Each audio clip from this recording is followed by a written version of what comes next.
Assalamualaikum warahmatullahi wabarakatuh. Apa kabar semua? Semoga sehat selalu ya. Hari ini kita akan belajar matematika kelas 6 SD. Materinya tentang bilangan bulat dan sifat-sifat operasi hitung. Oke, langsung saja kita ke materinya.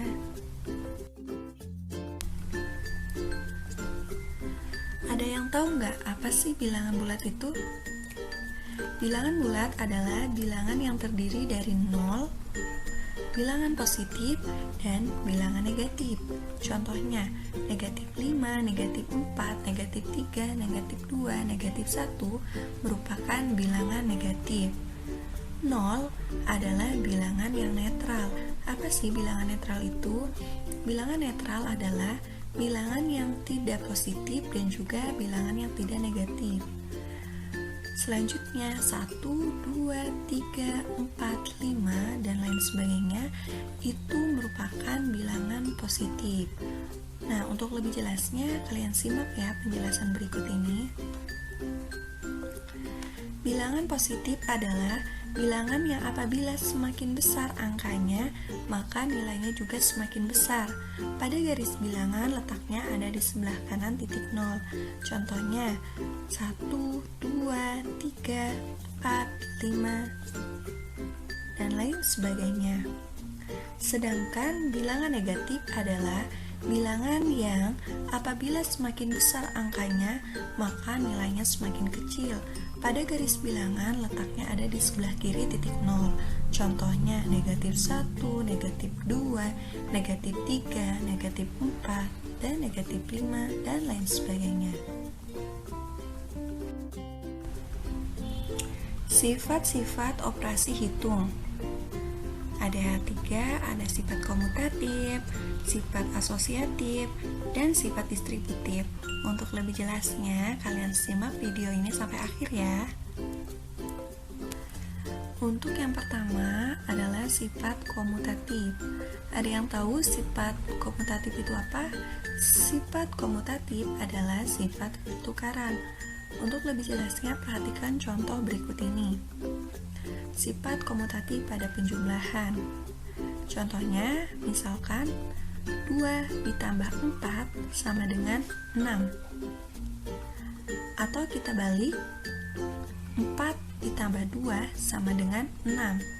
Jadi, ketika kita menukarkan bilangan yang di depan menjadi bilangan letaknya di belakang, atau letak ada yang di belakang, kita pindahkan letaknya di depan, hasilnya akan sama.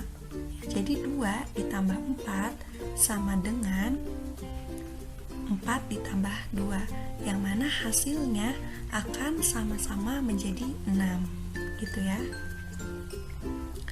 Yang kedua, sifat komutatif pada perkalian. Perhatikan contoh berikut ini. 2 dikali 4 sama dengan 8. Sama halnya dengan 4 dikali 2 sama dengan 8. Jadi, ketika kita menukar posisi, yang depan ada di belakang, yang kita pindahkan ke depan, hasilnya sama. Jadi, 2 dikali 4 sama saja dengan 4 dikali 2, yang mana hasilnya sama-sama 8.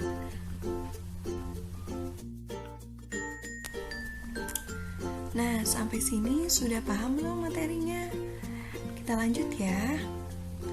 Apakah sifat komutatif ini juga berlaku pada pengurangan dan pembagian? Perhatikan contoh berikut ini. 2 dikurang 4 sama dengan negatif 2. Oke. 4 dikurang 2 sama dengan 2. Coba perhatikan hasilnya. Untuk yang pertama hasilnya negatif 2. Contoh yang kedua hasilnya adalah 2. Jadi 2 dikurang 4 itu tidak sama dengan 4 dikurang 2, karena hasilnya tidak sama. Sampai sini paham? Untuk yang contoh pertama hasilnya negatif 2, sedangkan untuk contoh yang kedua hasilnya adalah 2. Selanjutnya contoh yang kedua, 2 dibagi 4 sama dengan 0,5 atau setengah. sedangkan 4 dibagi 2 sama dengan 2. Coba perhatikan hasilnya. Hasil 2 dibagi 4 hasilnya adalah 0,5, sedangkan 4 dibagi 2 hasilnya 2. Hasilnya berbeda. Maka diperoleh bahwa 2 dibagi 4 tidak sama dengan 4 dibagi 2. Jadi apa kesimpulannya? Jadi pada pengurangan dan pembagian tidak berlaku sifat komutatif. Jadi hanya berlaku pada sifat penjumlahan dan perkalian. Oke, yang kedua sifat asosiatif. Sifat asosiatif adalah sifat pengelompokan. Perhatikan contoh berikut ini. Sifat asosiatif pada penjumlahan. Perhatikan ya. Sebelum menjelaskan soal tersebut, akan dijelaskan dulu dalam mengerjakan soal matematika, itu ada tingkat pengerjaannya, mana yang harus dikerjakan terlebih dahulu. Ada 3. Yang pertama, jika kalian menemukan soal yang ada lambang dalam kurung, tanda kurung tuh, maka itu yang kalian harus kerjakan pertama kali. Tuh. Yang kedua, itu adalah perkalian dan pembagian, itu harus dikerjakan kedua. Yang ketiga adalah penjumlahan dan pengurangan. Itu letak atau kedudukan yang kalian harus kerjakan. Nah, untuk contoh yang pertama, 2 dalam kurung 2 ditambah 3 tutup kurung ditambah 4, maka kalian harus mengerjakan 2 ditambah 3 terlebih dahulu. Kenapa? Karena dia itu berada di tanda buka kurung. Berarti 5 ditambah 4 sama dengan 9. Nah, perhatikan lagi contoh yang kedua. 2 ditambah dalam kurung 3 ditambah 4 tutup kurung sama dengan, nah 2 yang di depan kalian tulis dulu, 2 ditambah, nah 7 dari mana? 7 adalah hasil penjumlahan yang letaknya ada di dalam kurung. 3 tambah 4 sama dengan 7. Jadi 2 ditambah 7 sama dengan 9. Sehingga dapat disimpulkan dalam kurung 2 ditambah 3 tutup kurung ditambah 4 sama sehalnya dengan 2 ditambah dalam kurung 3 ditambah 4 tutup kurung. Itu sama saja. Letaknya, perbedaannya hanya letak daripada buka dan tutup kurung. Hasilnya sama-sama 9. Sifat asosiatif pada perkalian. Perhatikan contohnya, sama kayak sifat asosiatif pada penjumlahan, hanya diganti tanda plus menjadi tanda perkalian. Perhatikan. Dalam kurung 2 dikali 3 tutup kurung kali 4 sama dengan, ingat harus dikerjakan yang di dalam kurung dulu. 2 dikali 3 sama dengan 6 dikali 4. 4 dari mana? Dari yang ini ya. Yang belakang 2 kali 3 itu tinggal dipindahkan saja, sama dengan 6 dikali 4 sama dengan 24. Perhatikan lagi contoh yang kedua. 2 kali buka kurung 3 dikali 4 tutup kurung sama dengan 2 yang di depan ini kalian pindahkan kan, letaknya di depan tetap ditulis 2 kali. Nah, 12 dari mana? 12 adalah hasil perkalian yang ada di dalam kurung, yaitu 3 dikali 4 sama dengan 12. Maka 2 dikali 12 sama dengan 24. Sehingga dapat disimpulkan dalam kurung 2 kali 3 tutup kurung kali 4 sama halnya atau sama hasilnya dengan 2 kali kurung buka 3 kali 4 tutup kurung. Itu ya. Yang ketiga, sifat distributif. Sifat distributif adalah sifat penyebaran. Perhatikan contoh berikut ini ya. Nah, di sini akan dijelaskan sifat distributif perkalian terhadap penjumlahan terlebih dahulu. Di sini ada contoh 3 dikali buka kurung 4 ditambah 5 tutup kurung sama dengan sebelum ke hasilnya, perhatikan dulu di garis ini. Jadi 3 namanya juga penyebaran, disebar, maka 3 dikali 4, nah hasilnya 12. Terus 15 dari mana? Perhatikan lagi, 3 dikali 5 hasilnya 15. Sama dengan 12 ditambah 15 hasilnya 27, disebar. Jadi 3 disebar ke 4. Jadi 3 dikali 4 12, 3 dikali 5 15, baru hasilnya dijumlahkan gitu. Atau bisa juga kalian mengerjakannya seperti ini.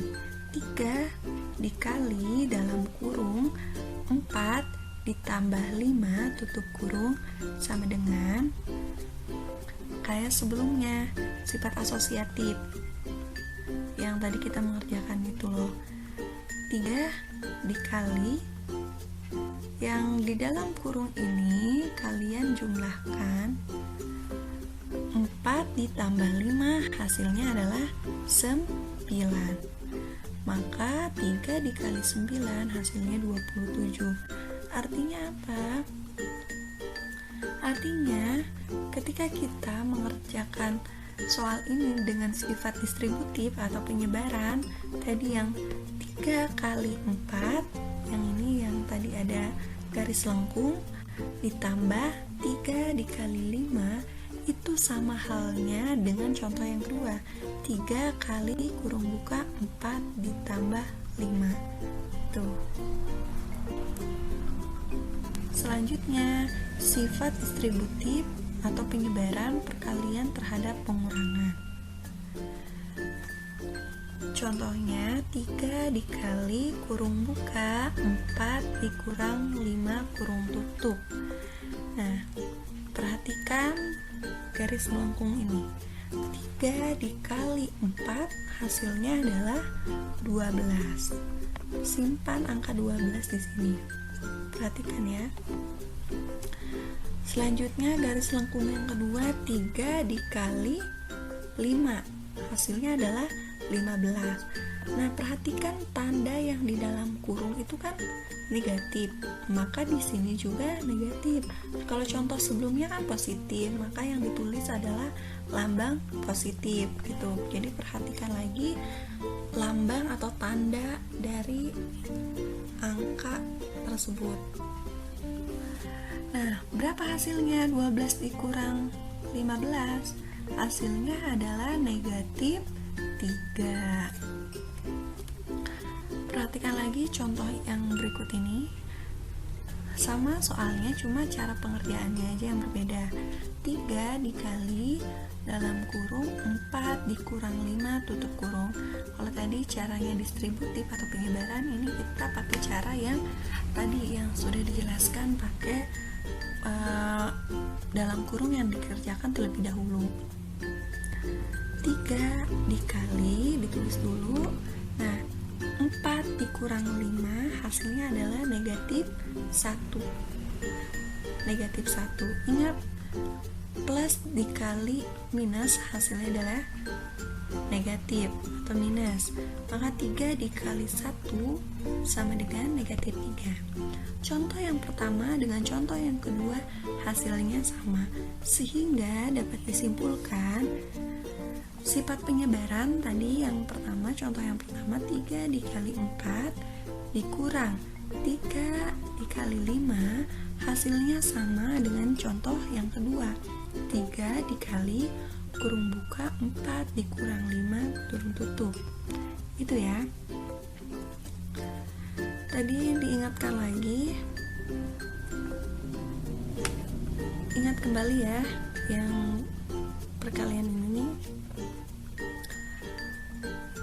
Plus dikali plus hasilnya adalah plus. Negatif dikali negatif hasilnya positif. Positif dikali negatif hasilnya negatif. Negatif dikali positif hasilnya negatif.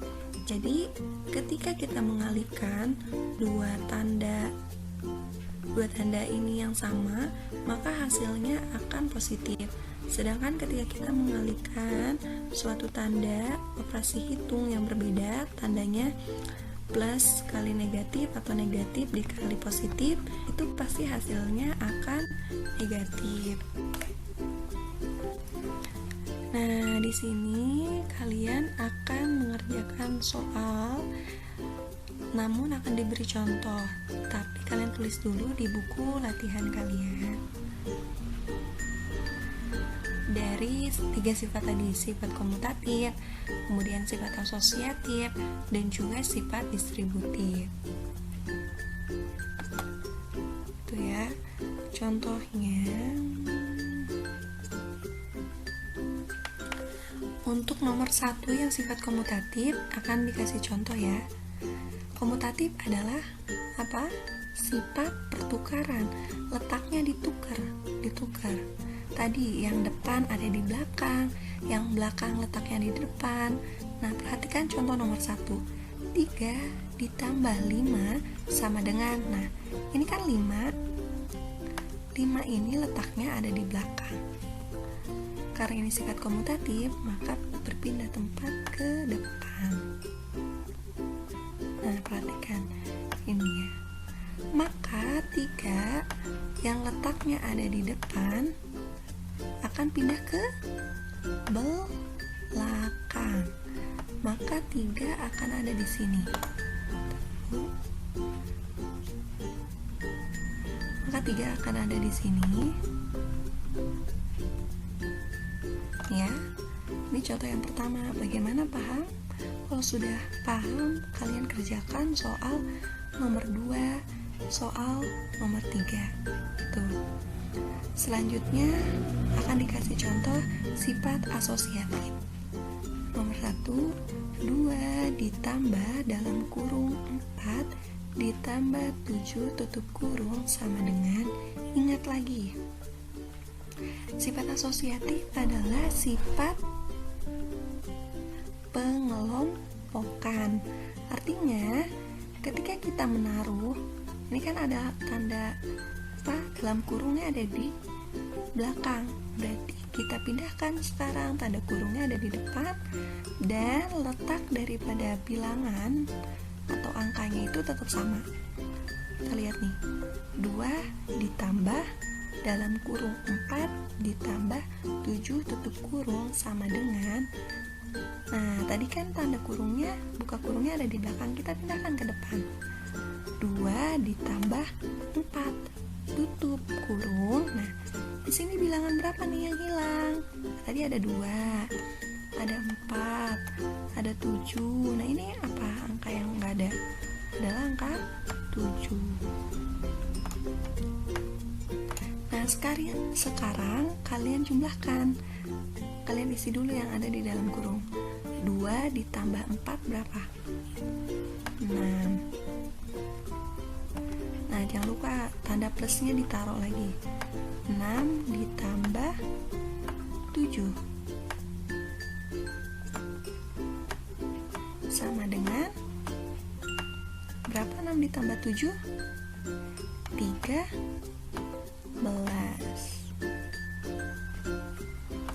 Gitu ya. Kalau sudah paham, kalian kerjakan nomor 2 dan juga nomor 3. Sekarang lanjut, akan diberi contoh soal sifat distributif. Ingat terlebih dahulu, sifat distributif adalah sifat penyebaran. Perhatikan contoh berikut ini, soal nomor 1. 2 dikali dalam kurung 5 ditambah 3 tutup kurung sama dengan, ingat disebar ya. Jadi 2 dikali 5 nih, berapa? Tulis 2 dikali 5 ditambah, sekarang 2 lagi, 2 ditarik ke mana angka yang belum? 5 udah, yang belum berapa? 3. Tulis 2 dikali 3. Nah, Bu, Nah, ini angka lambang plus dari mana? Dari yang di dalam kurung plus. Kalau di dalam kurung tanda ini negatif, maka ini juga negatif. Paham ya sampai sini? Nah, sekarang lanjut. Kalau sudah di dalam kurung, ini langsung dikerjakan saja, tapi tidak usah ditulis lagi dalam kurungnya, langsung aja. 2 dikali 5 adalah berapa? 10. Dan tidak usah ditutup kurung lagi, langsung aja plus. Lanjut, 2 dikali 3 berapa? 6.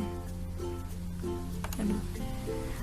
Nah, sama dengan 10 ditambah 6 berapa? 16. Oke, bagaimana? Sudah paham belum? Nah, kalau kalian sudah paham, silahkan kalian kerjakan dari sifat komutatif, asosiatif, distributif dari soal nomor 2 dan 3. Berarti semuanya ada 6 soal. Kalau sudah, nanti kalian tulis di buku latihan kalian. Selamat mengerjakan. Jangan lupa di WhatsApp ya.